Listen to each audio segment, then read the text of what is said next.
नमस्कार दोस्तों, स्वागत करता हूं मैं आप सभी का एक बार फिर से आपके अपने इस यूट्यूब चैनल पर। दोस्तों, आप सभी जानते हैं जैसे कि सीटेट का एग्जाम 14 और 15 दिसंबर को हुआ था और आप में से बहुत सारे बच्चों ने अपने मार्क्स भी चेक कर लिए हैं। तो आप में से ही बहुत सारे बच्चे ऐसे हैं जिनके सीटेट में नंबर बहुत कम आ रहे हैं और ऐसे में ये बच्चे अब सोच रहे हैं कि उनको आगे क्या करना चाहिए। क्या उनके मार्क्स बढ़ सकते हैं? क्या ऐसा हो सकता है कि सीटेट की ऑफिशियल आंसर की आने के बाद उनका सीटेट क्लियर हो जाए? तो इन सारे तमाम सवालों के जवाब मैं इस वीडियो में दूंगा और साथ के साथ आपको बताऊंगा कि आप आगे के लिए क्या कर सकते हैं। तो वीडियो को पूरा देखिएगा। वीडियो पसंद आए तो लाइक करिएगा, दोस्तों तक शेयर करिएगा और पहली बार वीडियो देख रहे हैं तो चैनल को सब्सक्राइब कर दीजिएगा। चलिए वीडियो की शुरुआत करते हैं। देखिए, मैंने यहाँ पर बेटा दोस्तों कुछ चीजें की हैं। क्या आप में से जितने भी बच्चे जो हैं जिनका जो भी स्कोर बन रहा हो, मेनली मैंने उनको क्या है 3 कैटेगरी में बांटा है। पहले बच्चे तो वो हैं जो 100 प्लस स्कोर कर रहे हैं और डेफिनेटली आप में से बहुत बच्चे होंगे जो 100 प्लस स्कोर कर रहे हैं। दूसरा, कुछ बच्चे ऐसे हैं जो बिल्कुल बॉर्डर पे हैं, 82 या 90, ये एक नंबर कम एक नंबर ज्यादा इसके आसपास हैं। तीसरे बच्चे ऐसे हैं जो 70 से कम स्कोर कर रहे हैं। ठीक है, अब ये जो बच्चे हैं जो मैंने ये 3 कैटेगरी यहां पर बनाई है, 100 प्लस, 82, 90 और 70 से कम। अब आप मुझे बताइए कि आखिर आपको अपना ये स्कोर कैसे पता चला। डेफिनेटली सी बात है कि अभी ऑफिशियल आंसर की तो आई नहीं है, तो आपने क्या किया होगा, यूट्यूब आंसर की। अभी यूट्यूब आंसर की क्या है, क्या यूट्यूब भी कोई आंसर की निकालती है? तो इसका जवाब है कि यूट्यूब पे जो टीचर्स पढ़ाते हैं सीटेट, उनके द्वारा जो उनकी अपनी आंसर्स की बनाई गई है, उससे आपने अपना क्वेश्चन पेपर मैच किया होगा और उसके आधार पे आप कह रहे होंगे कि हमारा स्कोर 100 प्लस बन रहा है, हम तो बॉर्डर लाइन पर हैं, या हमारा स्कोर तो बहुत ही कम है, 70 से भी कम है। तो ये जो भी आप बातें कर रहे हैं, ये किस आधार पे कर रहे हैं? यूट्यूब आंसर की के आधार पे कर रहे हैं। और जबकि वास्तविकता ये है कि जो सीटेट की ऑफिशियल आंसर की आएगी, वही आपका बिल्कुल एग्जैक्ट स्कोर बताएगी कि कितना होगा। तो ऐसे में सवाल उठता है कि फिर ये तीन बच्चे जो हैं, ये तीनों कैटेगरी के जो बच्चे हैं, वो क्या करें? तो मैं आपको कुछ बातें बताता हूं। देखिए, अक्सर क्या होता है कि जो यूट्यूब पे टीचर्स पढ़ाते हैं और जो सीटेट की ऑफिशियल आंसर की आती है, उनमें कोई ज्यादा डिफरेंस नहीं होता। ठीक है, मतलब 94 95% मान के चलिए कि उनके आंसर्स ठीक होते हैं, बट कुछ क्वेश्चंस होते हैं, लगभग 3 से 4 क्वेश्चंस हर साल हमेशा होते हैं जिनको लेकर के कंफ्यूजन बनी रहती है। बड़े बड़े टीचर्स भी उस पर डाउटफुल होते हैं और जब सीबीएसई अपनी ऑफिशियल आंसर की जारी करती है तभी उसका एग्जैक्ट आंसर पता चलता है कि भाई ये इसका सही आंसर है। तो इस केस में अक्सर हमेशा पाया जाता है, ये मैं आपको जनरल ट्रेंड बता रहा हूं, ये हमेशा पाया जाता है कि जो भी यूट्यूब पे आपने यूट्यूब के आंसर की से जो भी आपने अपने आंसर्स मिलाए हैं, जब सीटेट की ऑफिशियल आंसर की आएगी तो आपको अपना सही स्कोर पता चल जाएगा कि आपके नंबर कितने हैं। ठीक है, और ये बात हमेशा ध्यान रखिएगा कि आपको मार्क्स में डिफरेंस देखने को मिलेगा और ये डिफरेंस कोई ज्यादा बड़ा नहीं होगा। ऐसा नहीं है कि 10-15 नंबरों का डिफरेंस हो जाएगा, ये 2 से 3 नंबरों का या मैक्सिमम 3 से 4 नंबरों का डिफरेंस आपको देखने को मिल सकता है। अब जो मैं ये 3 से 4 नंबर कह रहा हूं, यहां पे इसका अर्थ ये है कि 3 से 4 नंबर आपके बढ़ भी सकते हैं और 3 से 4 नंबर आपके घट भी सकते हैं। लेकिन ऐसा नहीं होगा कि आपके 15 नंबर बढ़ जाएंगे या 15 नंबर घट जाएंगे, डिफरेंस बस इतना ही रहेगा। ठीक है, अब आ जाइए मेन टॉपिक पे जो मैं आपको बता रहा हूं। ये बात तो कंफर्म होगी कि 3 से 4 नंबर का डिफरेंस रहेगा, नो डाउट। अब ऐसे सभी बच्चे जिनका स्कोर 100 प्लस है, वो मेरी बात ध्यान से सुनिए। देखिए, अगर सीटेट की ऑफिशियल आंसर की आती है और उसके बाद आपका स्कोर 3 से 4 नंबर अगर बढ़ रहा है तब तो वेल एंड गुड, अच्छा स्कोर है। लेकिन अगर घट रहा है तो क्या फिर भी कोई खतरे वाली बात है? बिल्कुल नहीं है। अगर 3 से 4 नंबर घट भी गए तो हद से हद 96 या 95 तक आपका स्कोर जाएगा, इससे नीचे नहीं जाएगा और उस केस में भी आपका सीटेट 100% क्लियर है। तो इसीलिए मैंने यहाँ पे 3 कैटेगरी यही सोच करके बनाई है कि अगर आपका स्कोर 100 प्लस है तो आप 100% सेफ हैं। 100% आप क्या है? सेफ हैं। आपको डरने की जरूरत बिल्कुल नहीं है। ऐसे बच्चे रिजल्ट का इंतजार मत करिए कि भाई सीटेट का रिजल्ट कब आएगा।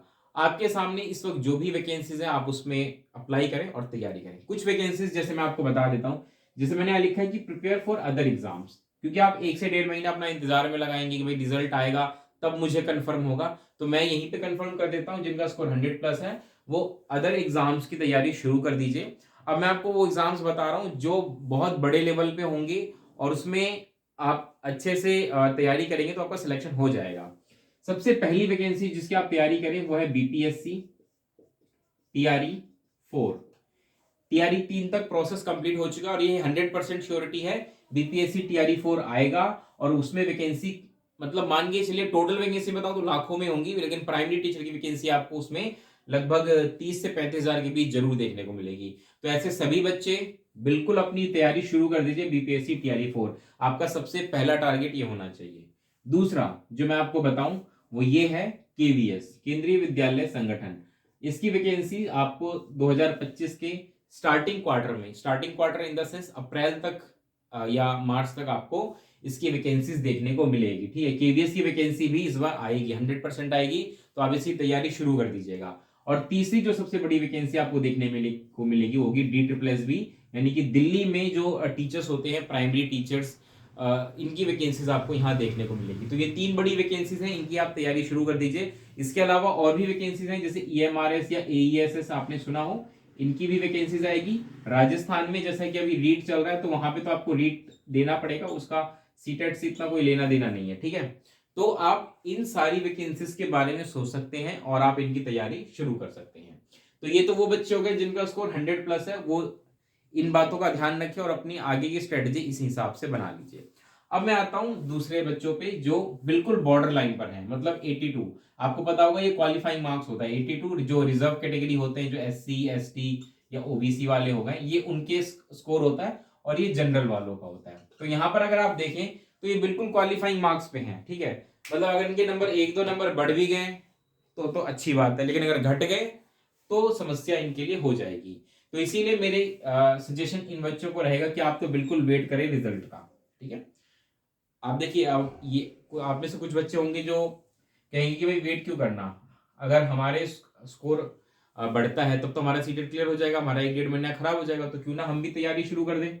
लेकिन ऐसे बच्चों के साथ खतरा ये है कि अगर नहीं हुआ तो उनको सीटेट की तैयारी करनी पड़ेगी।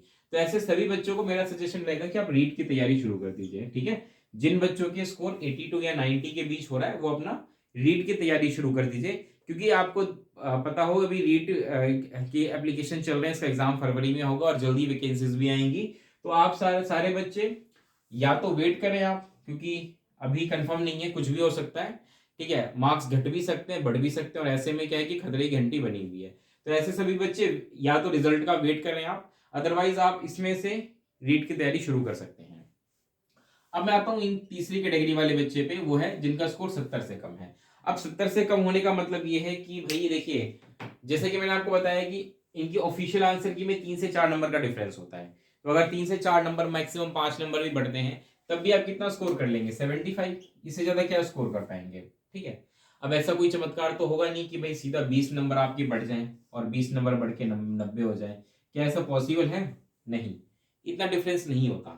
तो ऐसे सभी बच्चे जिनका स्कोर 70 से कम है, मैं उनको डिमोटिवेट नहीं कर रहा हूँ, लेकिन मैं आपको रियलिटी बता रहा हूँ। ठीक है, आप रियल प्रैक्टिकल होके थोड़ा सा सोचिए, और मैं आपको सही बता रहा हूँ, जिनके स्कोर 70 से कम है वो सारे बच्चे नेक्स्ट सीटेट की तैयारी शुरू कर दीजिए।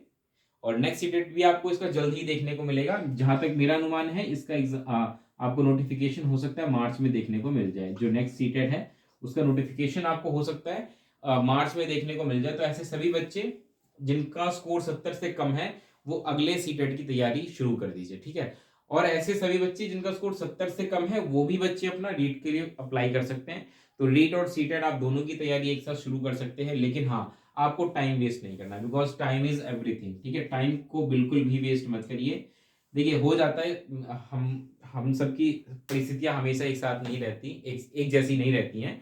कभी कभी होता है कि भाई हम बहुत अच्छी तैयारी करते हैं, लेकिन कुछ ऐसी प्रॉब्लम्स होती है हमारे साथ जिसकी वजह से हम इतना बेटर नहीं कर पाते जितना हम सोचते हैं। लेकिन ये कोई आपके साथ ऐसा नहीं कि लास्ट चांस है या ये आखिरी मौका था, अब कुछ नहीं होगा, ऐसा नहीं है। जीवन में सबको हमेशा चांसेस मिलते रहते हैं, सेकंड चांस तो जरूर मिलता है, तो आपको भी मिलेगा। आप बिल्कुल भी डिमोटिवेट ना हो, आप अगले सीटेट की तैयारी शुरू करें और 100% आपका सीटेट क्लियर होगा।